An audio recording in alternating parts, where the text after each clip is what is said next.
Over 50 kilometres of the 224km HS2 route from London to the West Midlands will be within bored tunnels, while another 8 kilometres will be in so-called green tunnels, otherwise known as cut and cover tunnels. The bored tunnels have had a lot of coverage during the past few years, yet the green tunnels, whilst equally as impressive, don't seem to pique people's interest quite so much. However, the engineering that's going into the cut and cover tunnels is perhaps as, or in some cases more complex, than the tunnels constructed using tunnel boring machines. Burton Green Tunnel is being constructed primarily using pairs of pre-built concrete diaphragm walls. Once these walls are in place, the earth is then excavated from in between. This cutting can then either be left open, or a roof slab can be placed or poured on top to support earth above to create a tunnel. I've covered the construction of Burton Green Tunnel in detail, so I'll leave a link in the description if you haven't watched that video. Copthall Tunnel is also being constructed in situ, however the cutting had first been excavated, and the concrete for the walls and the roof was poured into moulds. The material is then backfilled over the tunnel.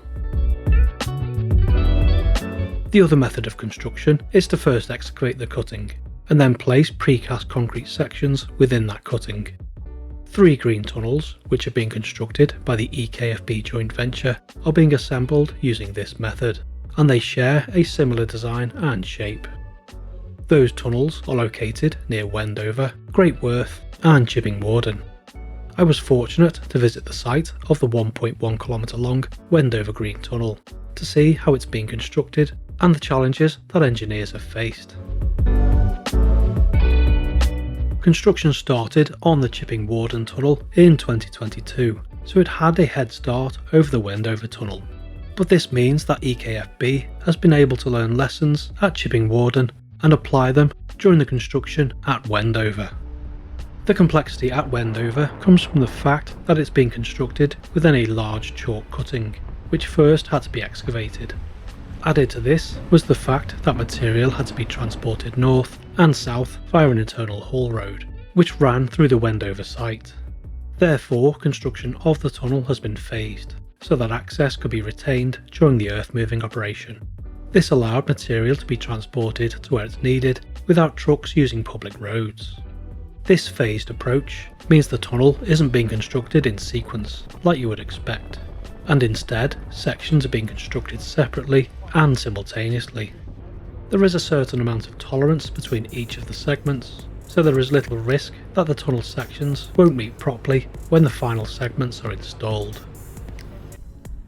Before construction of the tunnel could commence, a 120mm thick concrete blinding layer first had to be constructed. Any discrepancies with the pouring of this layer could have an impact on the geometry of the tunnel, so it had to be poured with millimetre accuracy. This layer acts as a firm base upon which the concrete segments could be placed. The tunnel will effectively be twin bore, although not technically bored, with separate tunnels for the up and down lines. The lines are separated by a central wall section which is formed from 40-ton upright segments. The arch walls on either side are being constructed using 36-ton segments, and the roof, which spans the 2 uprights, is being topped with a 16-ton curved segment. Surprisingly, the segments are not mechanically connected, which is to say there are no bolts or concrete stitches connecting them together. Instead, they're held in place using a geometric key, which will be further solidified once earth is backfilled around and on top of the tunnel.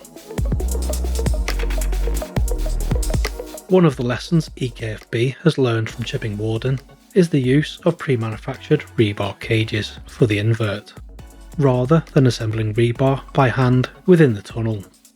This has been implemented at Chipping Warden, but to begin with they were using the more manual and slower process. Although there is no mechanical connection between the roof and the wall sections, the invert or concrete slab will stitch the 2 upright sections together at the base. The invert will also form the base onto which the concrete slab track will be laid.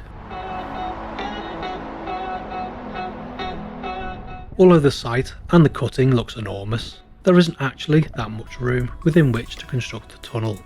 This means, as well as phasing construction, EKFB has had to ensure that the segments are transported to the site just in time, as there isn't room to store dozens of segments at a time. Each of the 2,740 precast concrete segments required for the 1.1 km long tunnel are manufactured off-site by Stanton Precast in Derbyshire and are then transported to the site by road. So you can appreciate the logistical challenge this provides. The fact that the tunnel will run through the water table also provides another challenge. This means that EKFB has had to carry out a lot of dewatering and install a low permeability wall to stop the sites from flooding. One particular complication was the presence of Ellesborough Road, through which the cutting cuts right through. Unlike other road crossings, which are formed from either over or under bridges, Ellesborough Road will be situated on top of the tunnel. But unlike Cronwell Lane, which runs over the top of Burton Green Tunnel, it wasn't possible to temporarily realign the road while sections of the tunnel were being constructed. It was therefore decided to use a temporary bridge structure to keep the road open during construction, which is impressive in its own right.